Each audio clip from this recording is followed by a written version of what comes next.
With a lower than usual amount of snowfall this winter, there's less water running off into lakes in the area, which then causes lake beds to be exposed. Our own Jake Force spoke with a DNR conservation warden to learn more. Jake.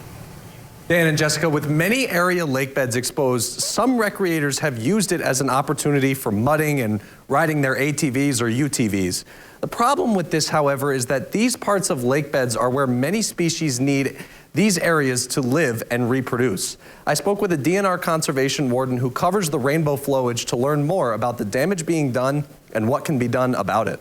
We didn't have any snow this year, so we really do not have much for runoff or other water that's going to recharge and refill those reservoirs or impoundments in the area. As many lake beds in the area are exposed due to lack of snowfall and water runoff, the Wisconsin DNR is urging residents to refrain from recreating on the exposed lake beds. DNR Conservation Warden Tim Otto, who supervises the rainbow flowage, detailed the harm that this causes for ecosystems. That's where a lot of our invertebrates live and reproduce and such.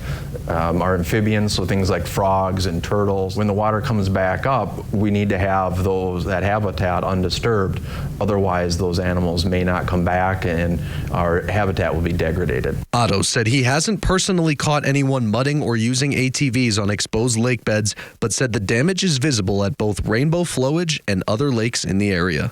And that is a violation of state law to operate on lake bed.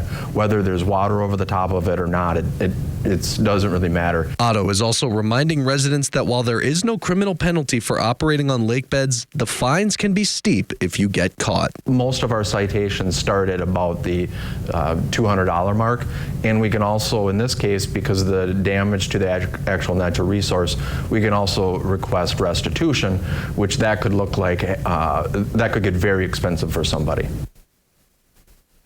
And Otto also encouraged anyone who sees something to say something. If you see someone improperly recreating on an exposed lake bed, you can call the DNR's tip line at 1-800-TIP-WDNR. That's 1-800-847-9367.